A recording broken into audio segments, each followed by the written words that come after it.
Hi, John Maxwell here. I am so glad you're with us today on Minute with Maxwell. In a moment, I'm going to talk about acknowledging your humanness. How do I acknowledge my humanity? Now, that comes out of a book that I just wrote. It's just out. I want you to be sure to get it. Pick it up today if you don't have it. It's called High Road Leadership, Bringing People Together in a World That Divides.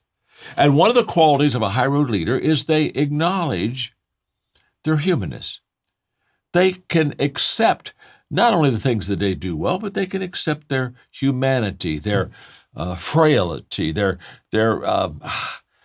lack ability to always do the best. The way I talk about it in the book, you're going to love this, as I talk about that all of us have an ego in us that makes us want to soar to the highest heights. We love the ego in us, but we all, including me, we also have a hippo inside of us. And the hippo's not going to fly. The hippo's looking for a mud hole. Wants to get in the mud, just wants to stand and wallow in the mud. And I have had eagle days, and by the way, I've had hippo days. So have you. All of us have a few days in our life that we hope nobody ever knows about. Why?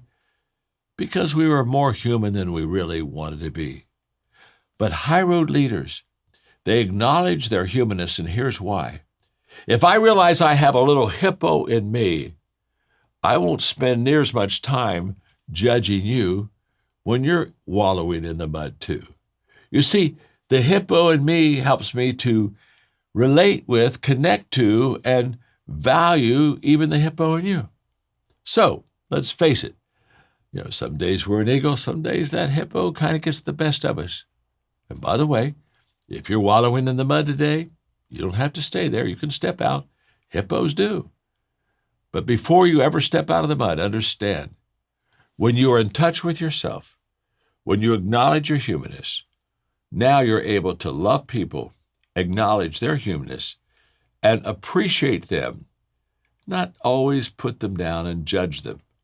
Remember, if you've been in the mud, you know what it's like. Hey, John Maxwell here. I'm glad you're with me today on Minute with Maxwell.